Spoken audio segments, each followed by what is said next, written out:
Coming up on this mammoth edition of Video Game Nation, I review the prehistoric wonders of Far Cry Primal. Steve, in for Dan, who's gone AWOL for a couple of weeks, looks at how Ubisoft's games are getting a little too cookie cutter, and our tribe's men and women talk up the popularity of the Far Cry series. For the next game, I would like Far Cry to go Napoleonic. That's 10,000 years ago on this week's Video Game Nation.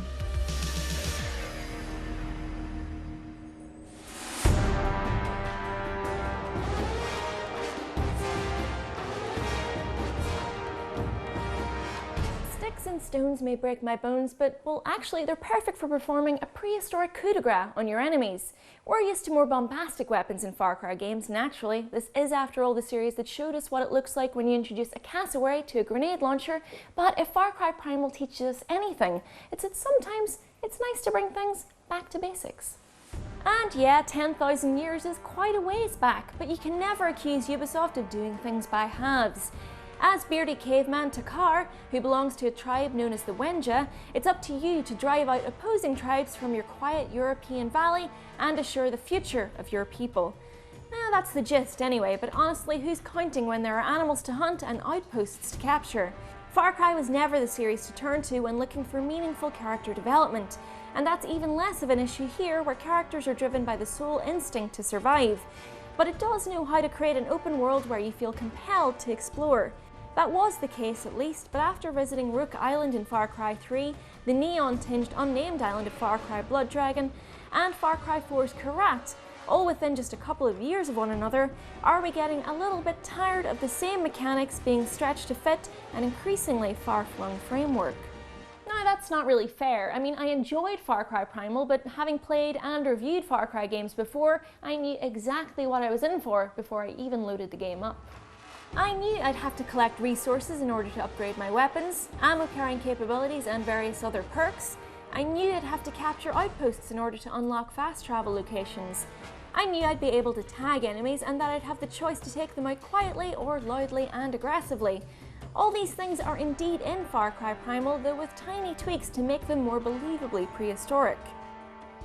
You do have to collect resources, rocks, sticks, skins and the like, but in Primal you can also use these to upgrade your ever-expanding village. And of course there are outposts, though the combat has been given a shake-up thanks to the absence of guns and the introduction of a prehistoric predator pet pal, who you can tame and then call upon to help you during battle. Tagging enemies now comes in the form of an owl that you can control from on high, getting a literal bird's eye view of an outpost so you can plan your attack. This contrivance in particular feels a little forced.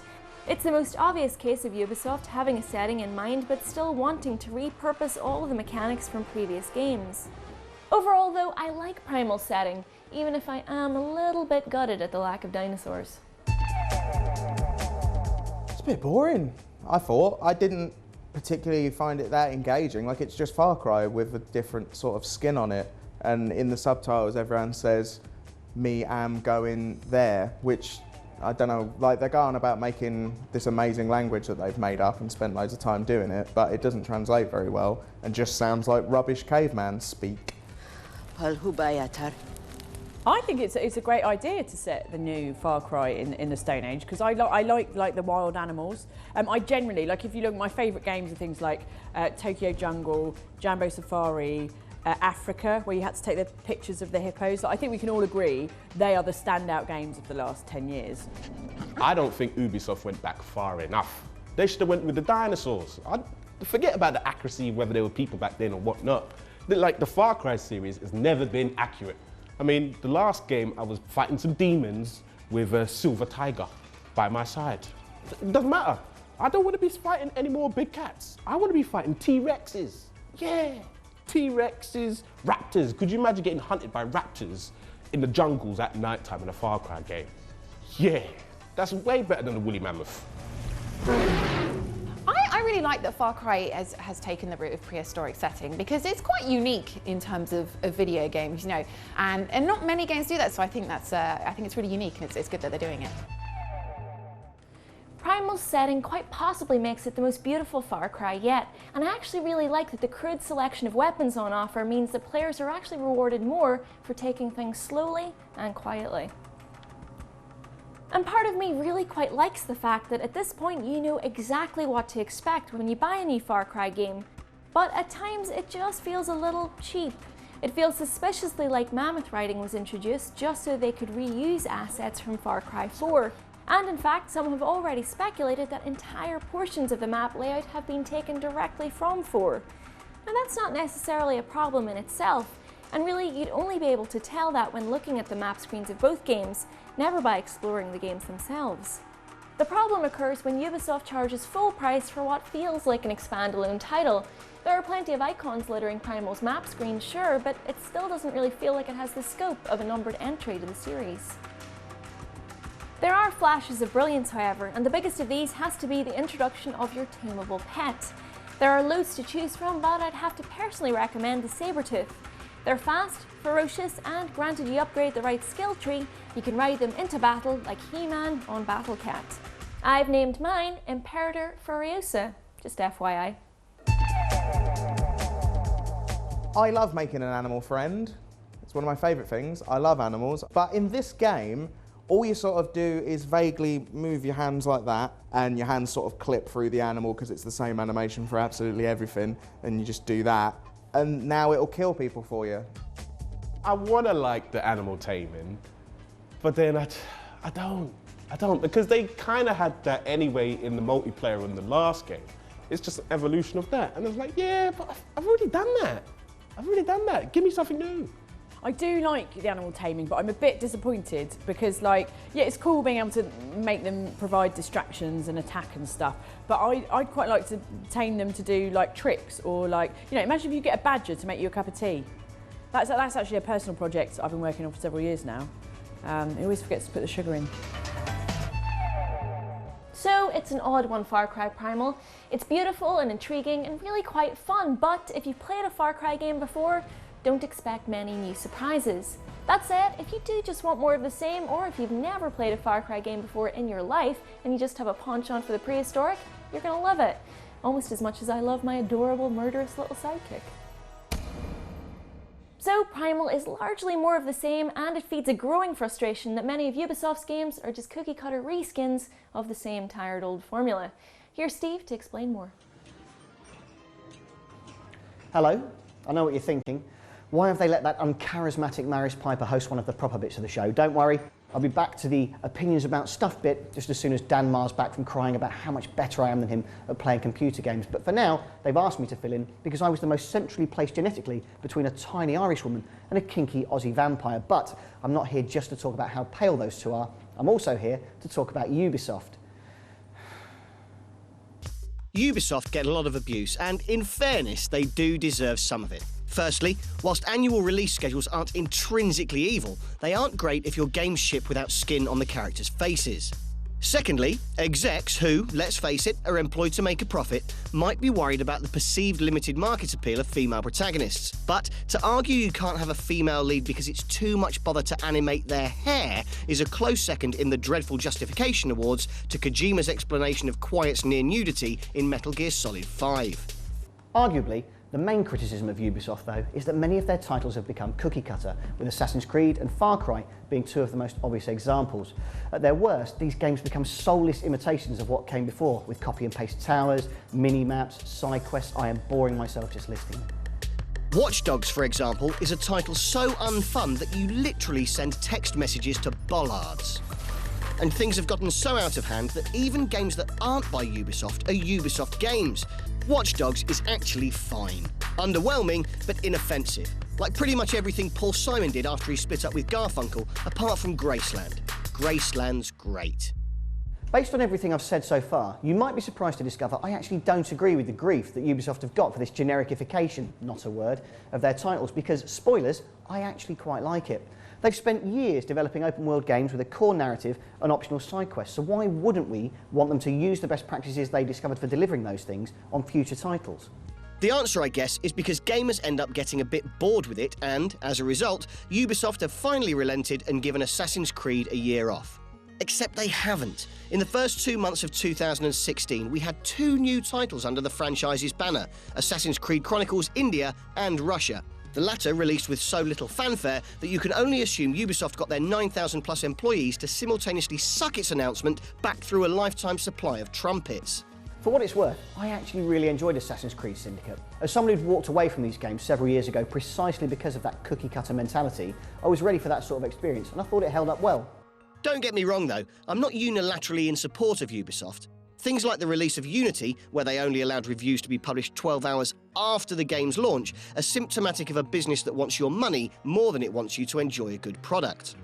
It didn't used to be like this, of course. 10, 15 years ago, Ubisoft were making games like Prince of Persia: Sands of Time or Beyond Good and Evil, so where's that creativity gone now? Well, Rayman Origins and Legends are good examples, but there's even more creativity to find amongst some of the studio's quirkier titles. Child of Light, Grow Home, Valiant Hearts and more are all worthy of your time, and might not have been brought to fruition by a studio that didn't have the vast amount of money the planet wasted on Unity to throw at trying something a bit different. Though, they're also shoveling out Tom Clancy's Tough Gun Dudes 26 and 27, so... In the end, none of this actually matters, does it? If you've had enough of Ubisoft's identikit open-world titles, don't go on Twitter and whine about them like a massive typing baby, just go and play something else. There are lots of games. Right, if I've not been sacked, I'll see you next week. Still to come on VGN, our trusty talking heads take it in turns to break down the Far Cry series, and we enlist the show's most daring individuals for a dastardly race across deadliest Karat. Who will win? Who will plummet to their doom? And who will do the smart thing and just order a taxi? There's only one way to find out. We'll see you in a few. And you got to sort that out. That's a game.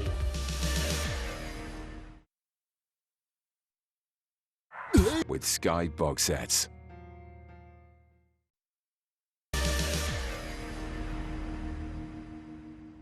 Welcome back to Video Game Nation.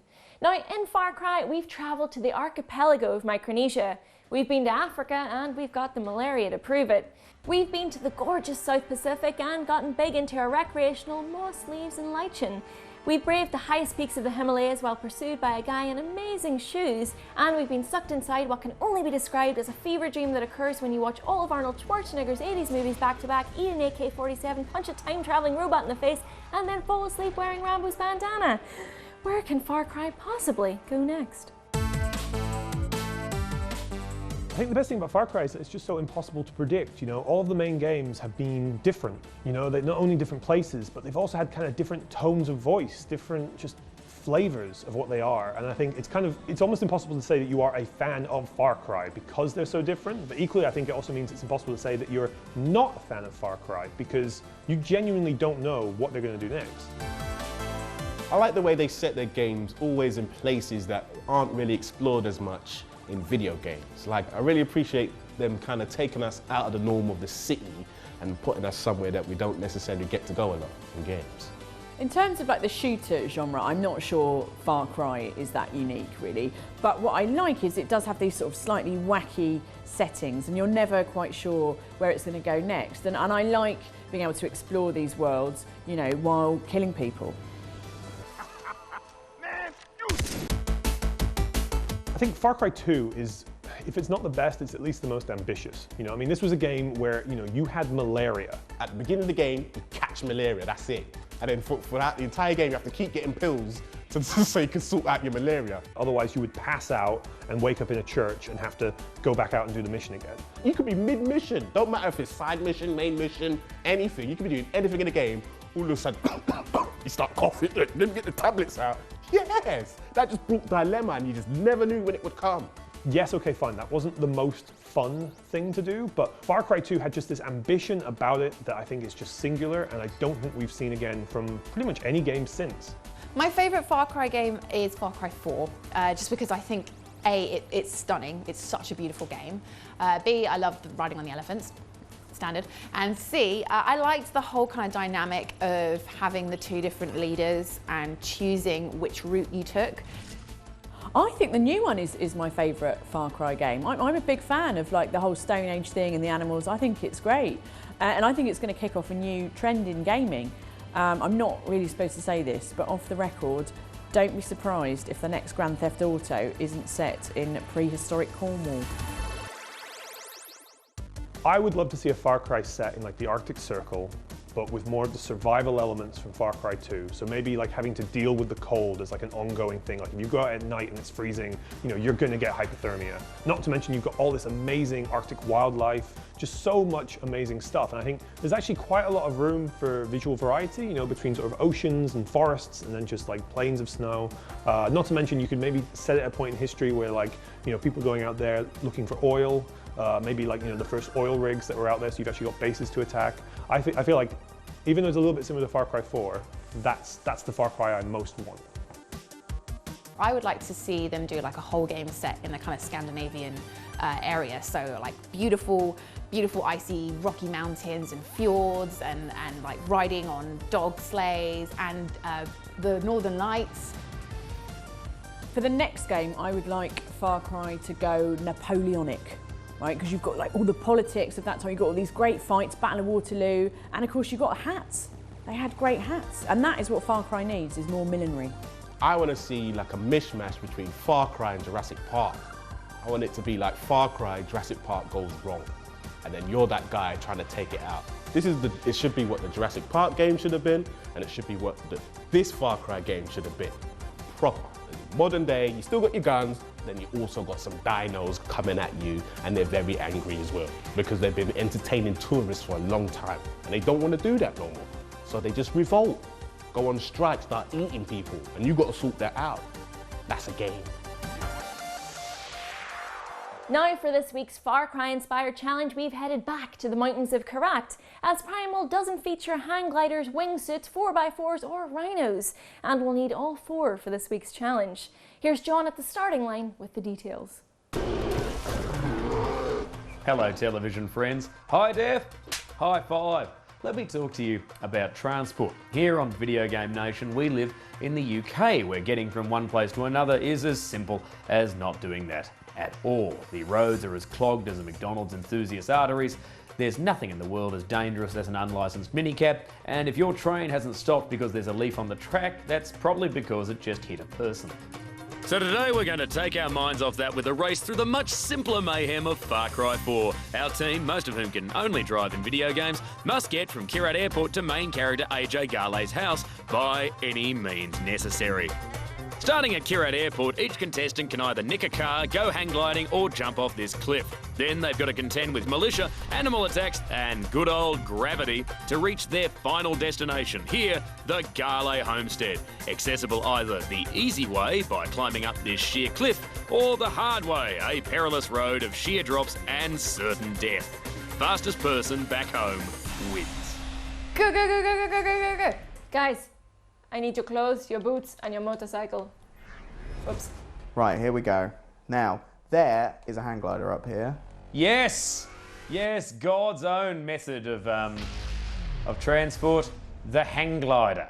Whilst I'm excited I might win, I'm also disappointed that I won't get to beat Dan Marr. I pressed the wrong button. That's a bad start. That's a bad start. Go, hang glider, go. Yes. No. Up. What happened? Why have I fallen? I'm in a windsuit now. I'm going the wrong way. No. Okay, well, I'm in a parachute. It's not what I wanted, but hey, whatever. We're all good. Wingsuit time. Yes. No. Ah. Oh, am I dead? I barely left the airport. I think we just sit back, let this happen, folks. I won't touch anything when I do the wingsuit, because it's the first time I pressed it too soon and I died. I'm just going to do the wingsuit. Oh, that's a bad start, isn't it? Jesus. All right, here we go. All right, here we go now. Here we go, here we go, here we go, here we go. Yes! I mean, I appreciate this doesn't have the thrills and spills that we were looking for, but is this some kind of magical hang glider? Okay, so if I just jump, how does one jump? Okay, hopefully I'll just... Wingsuit, wingsuit! Ah! Oh, okay. I'm going to Skyrim this situation and just head towards the waypoint. I'm not going to worry about roads. Don't want to go near that rhino, because he's got the look of murder in his eyes. Still only 1,900 metres to go.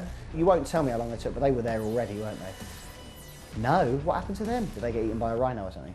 Some stuff going down near me. Ah! Get back! Get back, foul beast! How did that not kill it? How on earth? Oh, I do swear to God, you do not kill me. I've got too far. I have come too far. No! Get in! Heal! Heal! Get in the car! Get in the car! Don't kill me! I hate you so much! Move! Faster! I've got a stupid race to win. Your lives mean nothing to me. Oh, trees. Trees. There we are. About 400 metres away, and I've had to pick up the controller. I'm savagely disappointed. I should have just got in the car the first time, because you whiz along, don't you, in the cars? I think people are shooting at me, but yep, they're shooting at me, but I'm going to ignore them and just keep driving.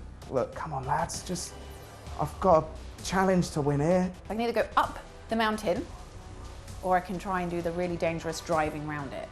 I should find the mountains to climb now, shouldn't I? Okay, I see where I can mountain climb. All right, here we are at an impenetrable cliff face. This is so tense. Right, now, this is potentially a bad idea, because this is a footpath. I've got dudes chasing me. Grappling. Oh, excellent. And away we go. This is gonna be, yep, sideways driving, classic. Yes. Run. Yes, he's gonna do it. He's gonna get the car up the hill. No, he's not. He's getting out of the car. Come on, I'm almost at my house. Faster. I'm probably last, but I don't care. Yay. Did I? Did I really? I won! I never win! Ah, I'm so excited. In your face, Dan. In the house. He's in the house. Christopher David Slight sets the par.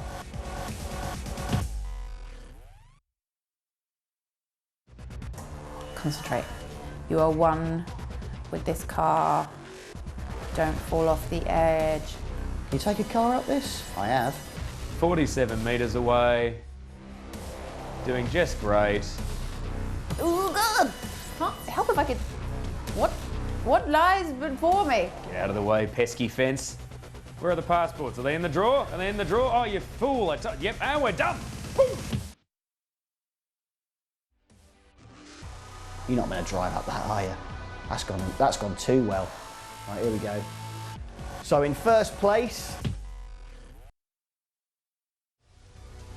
All right, out the car. Oh, no, don't fall off the edge. Okay, it's good. Get in, get in, get in, get in, get in. Ah, I did it, I'm inside the house. No, I don't like to brag, but I think I definitely won that. Definitely won that.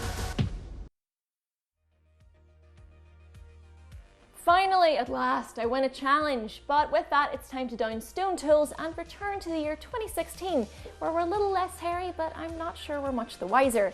If you'd like to get in touch with us, you can do via the hashtag VGN on Twitter, our official Video Game Nation Facebook page, or you can just have a mosquito bite you, freeze it in amber, and then wait a couple of million years for my great-great-great-great-grandkids to extract the data and decipher it like so much dino DNA. A tweet would probably be faster though. We'll see you next time.